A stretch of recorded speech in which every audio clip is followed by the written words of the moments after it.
in general, do you feel like you know the five that you're going to roll out there to start the Alabama game?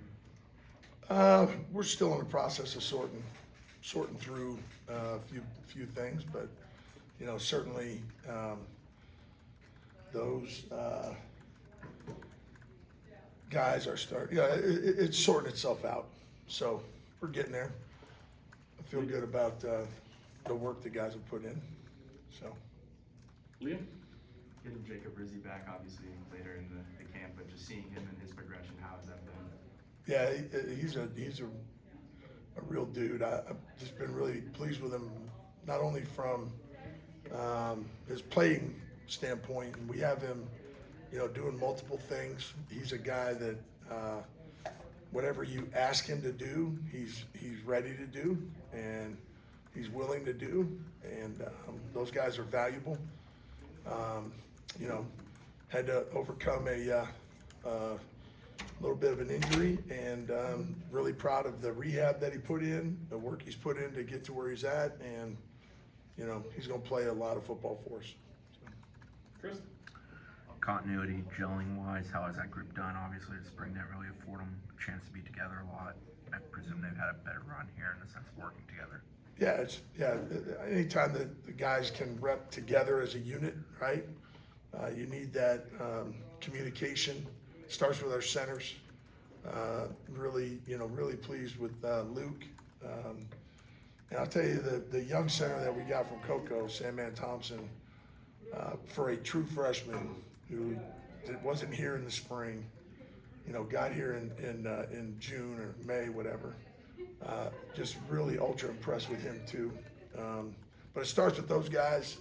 They're the ones that start the whole communication progression and make sure everybody's on the same page. And then the guys that are working together, we're getting a lot of reps of those guys working in combination with one another. So they're getting a feel for each other and been very positive. Corey? Obviously, you're the leader of the group, but has there been another player that you like, maybe one or two players that you can see kind of taking ownership of that room that become like a player type leader? Yeah, I'm the coach. I get the opportunity to stand in front of those guys every day and work with them and coach them. Luke Pettibone, Adrian Medley, Jacob Rizy, Andre Otto. Those are guys that are, I would consider our leaders. Guys that have taken ownership of because it's their unit. It's their unit, man. I just get the opportunity to be in front of the room with them, and I'm very blessed and honored to do that. But they got to lead it. You know what I mean? And particularly, we put a lot on our centers, and Luke is a guy that's got tremendous leadership qualities, and I lean on him a lot from a leadership role. So I should say we lean on him a lot. Bob? Coach, is your goal, obviously to prepare for Alabama, but is your goal to have, say, a true first team and second team? Are you looking at 8 with some of those 3 guys maybe swinging different positions? What's your mission as you kind of focus on? Yeah, we always go into training camp with the idea of you want to establish who's your 5, right? And my history as a coach has been, man, I'm kind of ride or die with those guys, okay? But you have to have 3 tackles that you feel like you can win with. You have to have 3 guards who you feel like you win. You have to have 2 centers, okay? So your goal is, man, I got to, who's my top 8, right? And then those other 3 guys got to be a little bit multiple. Well, when it gets what gets hard is when you're really your number 2 center might be your starting guard. You know what I mean? In reality, right? Or your 3rd tackle is also one of your starters somewhere along the line. So and there's situations where that holds true for us right now. And what does that say to the younger guys that may be on the quote unquote 2 deep, right? That we need them. We need those guys to continue to develop, continue to get better, continue to push themselves. And that's the challenge when you're a quote unquote two, okay, is if you don't ever prepare like you are the starter, then when your moment comes where everybody in the building, everybody in the organization, everybody in the stadium is counting on you, man, you won't be ready. You won't if you don't prepare that way. So that's a challenge to the younger guys that we need to have step up so that we have great depth. And I'm happy with the way the guys are working. Like that, like there's no issues with that. I mean, I've been straining them, we've been straining them, and they've answered. And they're working their tails off. I'm really pleased with it. We just need to continue to develop and get better, and and communication wise, execution wise, all those things. And execution is not just understanding the playbook, right? It's also technique and fundamentals, and attention to detail, and all the little things that it takes to play this position. Because most people have no clue what it takes to play this position. Most people, unless you've actually put your hand in the dirt. Now I say that there's a lot of good coaches out there that maybe have not played offensive line, but they understand what it takes to play this position. It's not just as easy as block somebody. That's the battle cry that you hear. Block somebody! You know what I'm saying? What does that mean? Right? That doesn't work. What works is technique, fundamentals, communication, assignment, the whole deal. That's what works. And it takes time. It takes time to develop that. And but clock's ticking too. So we got to continue pushing. Chris? Lucas Simmons, how has he come along since your arrival here? Luke is one of those guys that he's taken great steps forward, and it's always the challenge of the next step, right? Is the biggest step, right? It's like the whole thing of going from good to being great, right? If you're just kind of average, it's actually easier to go to good than it is to go from good to elite.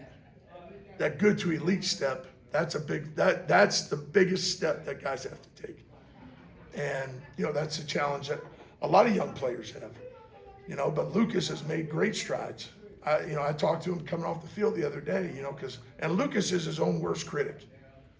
He's his own worst critic. Like, it's really important to him. Okay, but we're talking coming off the field the other day, and I said, hey, you want to feel good about yourself for a minute? Go in and turn on the first few practices of spring practice, and then turn on practices now, and see how much a better player you are. And he is. He's a much better player. Is he ready yet? Question's still out there on that, and he knows that. But he's got to get ready. You got to stay ready. So you got to stay ready so you don't have to get ready. You can't get ready on the sideline when all of a sudden it's like, hey, you're in. You know what I mean? It doesn't work that way. You got to be ready, man. And and sometimes as coaches, we got to be willing to rip the Band-Aid off on guys too. You know what I mean? I've heard, the guys that are making like first starts or whatever, like we got a lot of dudes that have a lot of starting experience. They don't have a lot of starting experience together, but they have a lot of starting experience. That's a comfort level as a coach. But when the guy's making his first start, man, you're always like, man, are the wheels going to come off here? Are we good? You know what I mean? And then they got to go out there and prove it. And how do they prove it? They prove it on the game field, but all that proof is done in practice and preparing themselves for that moment. So, yeah, but Lucas has gotten a lot better. Just got to keep moving. You mentioned Andre Otto.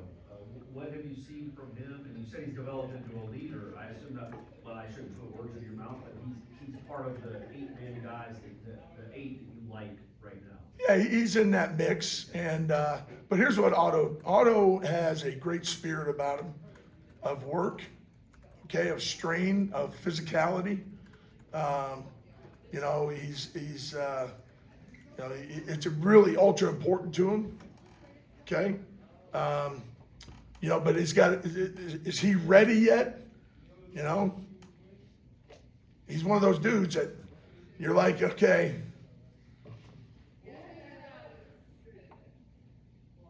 I know he's put in the work to be ready, right? And sometimes it's when the lights are on and the stadium's full, that's when you find out.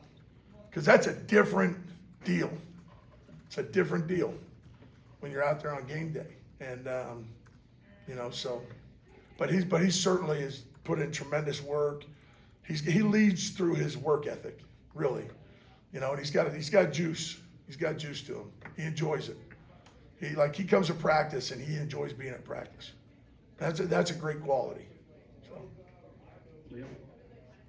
When you look across Alabama's defensive line, how do you get these guys to prepare? Like you said, stay ready, stay prepared. How do you challenge them to face a physical force like that? Well, I mean, they turn the film on. You know, they see what, I mean, you know, we got a great challenge in front of us. It's awesome. You know, that's why you're at a place like Florida State too. You know, you're gonna play people like that, and they've got a good front, physical. They're well coached. They play really hard. You know, they turn the film on. That's all you got to do is turn the film on. You know, you turn on the film. That's the deal, man. If you want to know who you are as a player, see film, right? So you turn the film on, it shows up, you know, and they know the challenge that's in front of them. And, you know, we're excited about it. We're excited to get out there next week and in front of our home stands and their home fans and, you know, show all the work that we put in. So, but they understand, you know, what the challenge is. Chris? You've been through a lot of preseason camps in your coaching career from a physicality 35 of them. standpoint. From a physicality standpoint. As a coach, as a how- player, you know, I mean, look at me. I'm still physical. I can get after it. Here we go. Physicality wise, how Yeah. has this camp been just from your viewpoint of 17, 18 days of it? Yeah, it's been great. I mean, it's you know, camp's a grind, man, and it's a physical grind, it's a mental grind, it's an emotional grind. You know, it'll test you in every way. You know, and yeah, this has been a great camp so far in terms of the work that we put in. You know, and we get to work against some really good dudes. You know, like our defensive line, our defense in general, and the stuff that they present you with, very challenging. You know, and so yeah, it's been awesome. Iron sharpens iron. We'll do two more. Corey? Obviously, camps are always a grind. And offensive linemen, by definition, are big, tough, physical guys. Can you get a sense after doing this now for 35 years, 2 weeks out of the game, I'm gonna have an offensive line that pushes people around and has the mindset that I want? Or is it something that you only see once the actual game starts, that you can really know what kind of offensive line you're gonna have? No, I think you want to establish an identity, you know, of who you're going to be and what the expectations are, what the standards are. And that's all, I mean, that stuff goes back to, you know, January when we first started, you know, tour of duty and then spring practice and then the summer work and the stuff that, you know, with Coach Storms down in the weight room and all of that is about establishing your identity of who you're going to be. And then you got to put the pads on, you got to go out there on the field and you got to move people. And like I said, we get an opportunity every day to go against, you know, some really, really good defensive linemen. And, you know, we've won our share, they've won their share, which is a good thing, you know, because you learn off of the losses and you try to build off of the wins that you have in practice.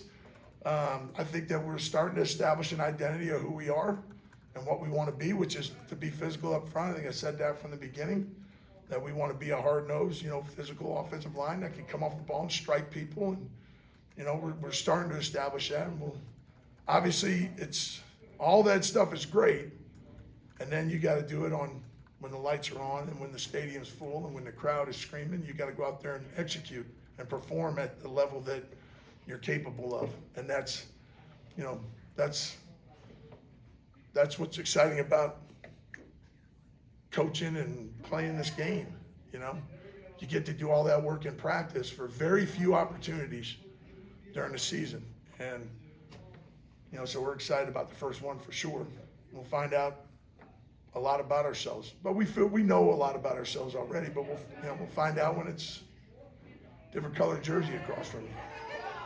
Aslan, last one. Coach, can you kind of give us an idea of how much difference there is between 5 guys who have played 2,000 snaps side by side with each other versus 5 guys that just played 2,000 snaps elsewhere, not together? Well, the big thing, if you had 5 guys across the board that have played that many, which I've, had opportunities where I've had some returning starters, and those guys, they just know each other so well, not just, not like they know each other, hanging out. They know each other on the field. They know how they fit on blocks. They know how they, how they work in their sets together. Okay, because a lot of times, you get in those third down situations where there's a lot of games and that sort of stuff. Guys, they just know each other in that regard. So if they're all playing together, obviously, man, you're feeling pretty good about where you're at when you have that. If you had 5 guys coming back that had 10,000 snaps amongst them, you'd feel really good. We got 5 guys coming back who have a ton of snaps, right? Just not together. So what you lean on now is you lean on those guys being veteran dudes who the learning curve is a lot less. It's not as sharp because of their experiences. You know what I'm saying? All of these guys, I was talking to Luke, I think yesterday, and I was like, hey, how many years have you been a starting center in the ACC? So 3 years. And I was like, all right, dude, that's awesome, right? Because he's got all that experience. He knows the league, he knows the players going to play, all that stuff. But now he's playing with 2 new guards and 2 new tackles, right? Well, it takes a little bit of time, but the learning curve, because those guys are all veteran dudes, is a lot less than if you're trying to get, guys ready who haven't been in the fire. They just haven't been in the fire together, and now we'll find out, how that's all gone. I'm excited about it, but we still got a lot of work to do between now and then to really be ready to roll.